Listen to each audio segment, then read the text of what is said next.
Ladies and gentlemen, you're welcome to the one show where we don't just talk, we get into it. Yes, and I'm your host, Adesuwa, aka Miss Sunshine. And yes, it's on the spot here on FreshNEWS TV. My guest today, she's a she. And this she is, she's a very amazing she, a very amazing person, amazingly gorgeous, amazingly creative, amazingly productive, amazingly hot.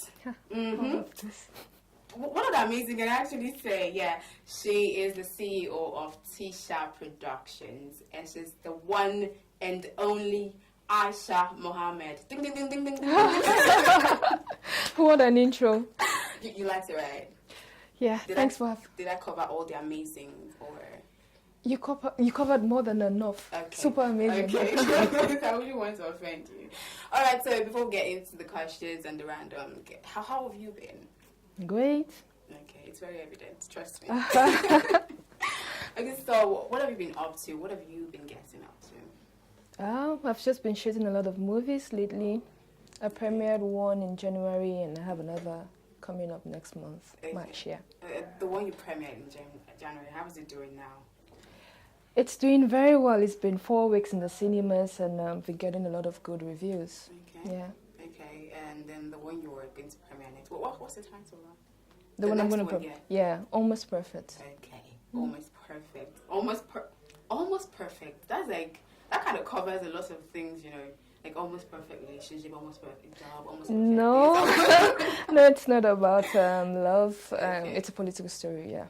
Oh, nice. Because I was going to ask you, what societal issues do your movies actually address? You know, how can you relate your movies to the happiness of the society?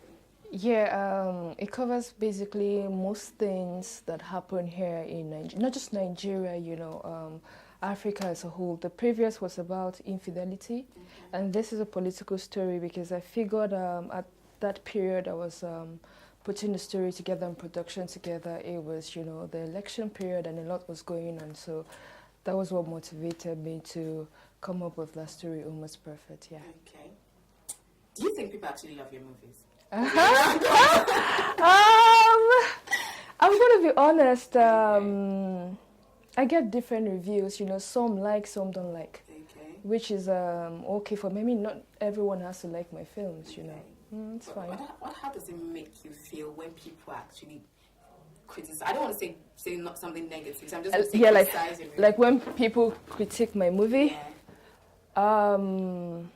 It's very normal because not everyone will like the same thing. So I don't pick offense when people give me the bad reviews. I just I learn from it at times because it's like they're airing their own opinion. So if I feel strongly about something and then others still agree with me, it doesn't really matter if you don't like it, you know. Yeah.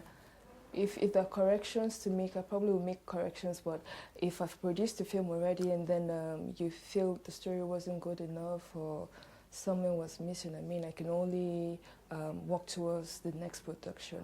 There's probably nothing I can do about the one that's been produced already. Okay. That's fine. That's very nice. All right. So I'm going to ask you a random question now. Don't worry, it's not start from the, you know, I came prepared for you, so don't worry. I came prepared. All right, so what is the weirdest conversation you ever overheard? Like you overheard like the conversation, you were like, really? That's so weird. I was with my ex and a friend of his who is married was telling a group of friends, you know, they were just hanging out, and then I was wondering if it was the alcohol or something, but he just told them the reason why he married his wife, and I was dumbfounded. I mean, I don't know if it's something I can say.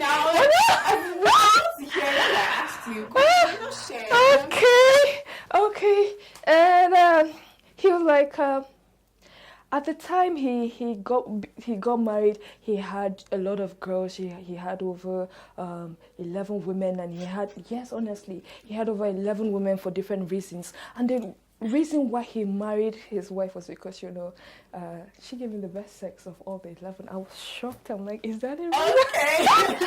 Yes. So yeah. Marry anybody. It was weird. I'm like, I felt like maybe it was because of the alcohol, but he was dead serious. It has to be serious because forgetting the alcohol, I think, like people say, alcohol makes you say the things that you have. Yeah, but that meant he had 12 girls, with the wife inclusive. So marrying had made him. Oh wow. Okay, let's just forget it. Okay, that's very weird. Okay, back to your movies now. How different are your movies from other movies? Because I know I've seen lots of Nollywood movies, and trust me, sometimes it's not it. So, how do you differentiate your movies from other movies? What would you say differentiate your movies from other movies? How do I answer this question without blowing my own trumpet? Please blow it. Okay.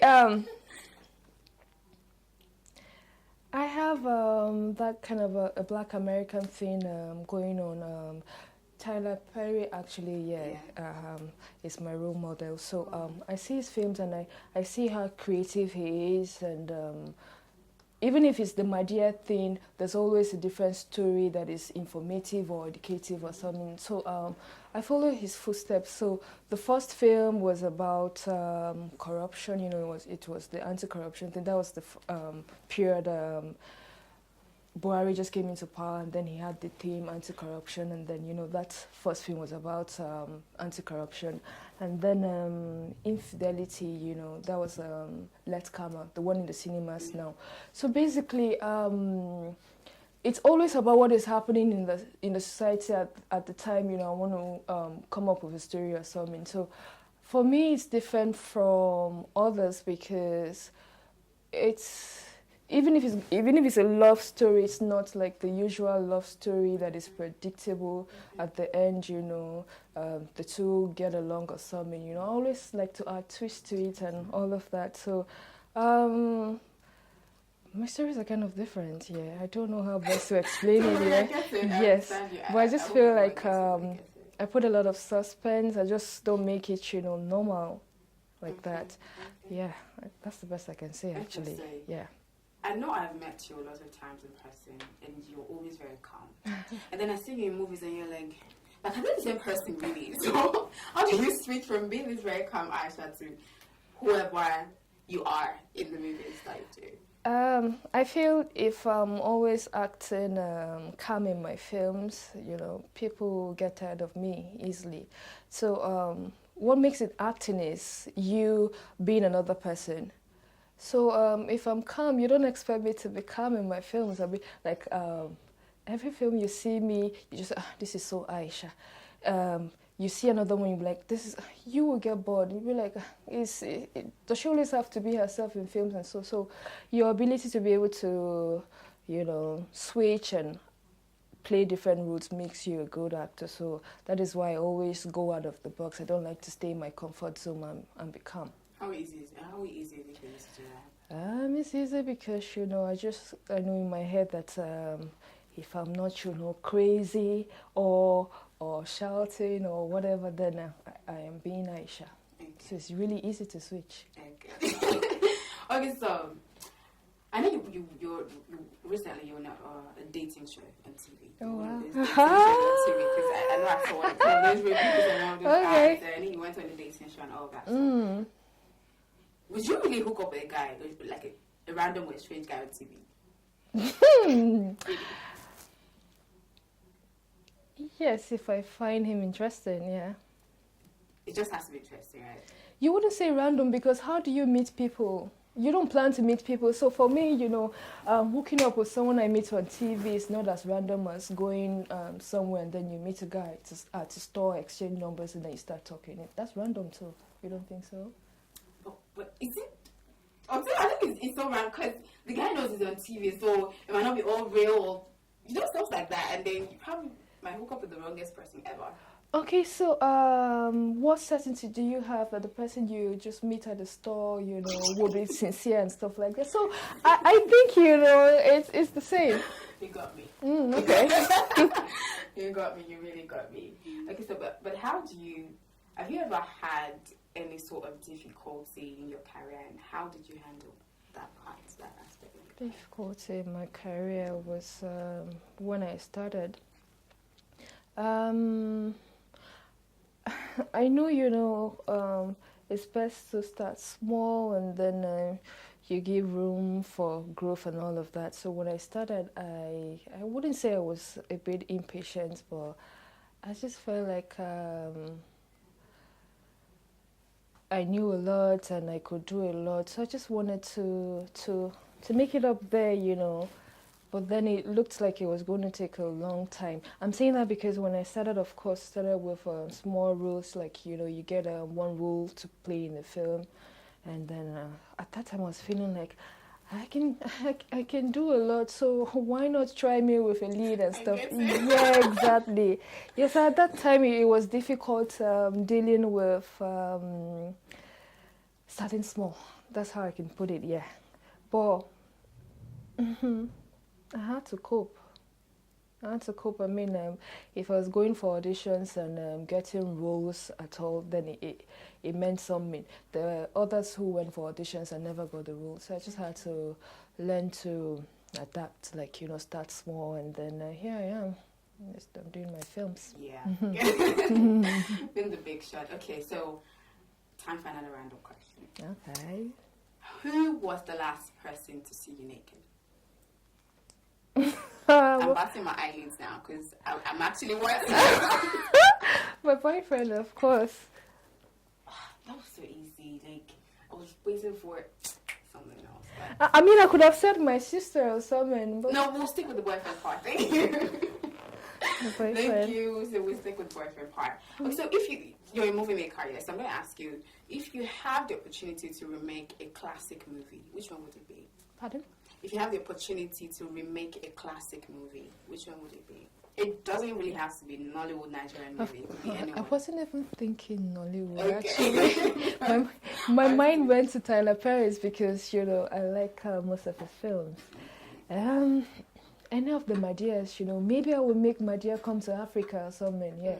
Imagine bringing Tyler Perry to Africa. Oh, wow. That would be good. I have to be there. It's going to be there.